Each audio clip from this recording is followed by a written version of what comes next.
how to fix there was a problem resetting your PC.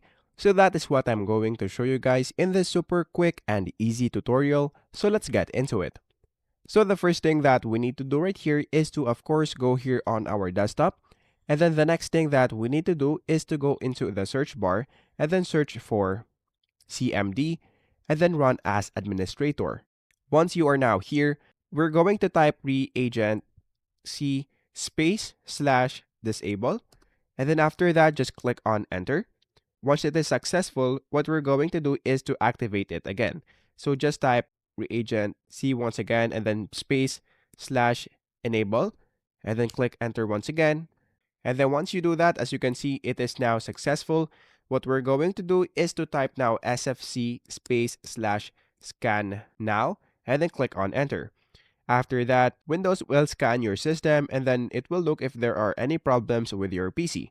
If there are any problems with your PC, Windows will try to fix it. Once it is done, the next thing that we need to do right here is to reopen CMD. So we're going to type CMD once again and then make sure that you run it as administrator.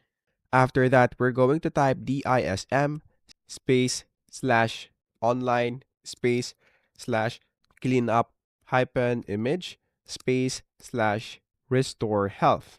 Once you do that, what we're going to do is to click on enter. Once you do that, all you have to do is to wait for it to finish. While it is ongoing, the next thing that we need to do right here is to go into the search bar and then search for update. So just click check for updates right here.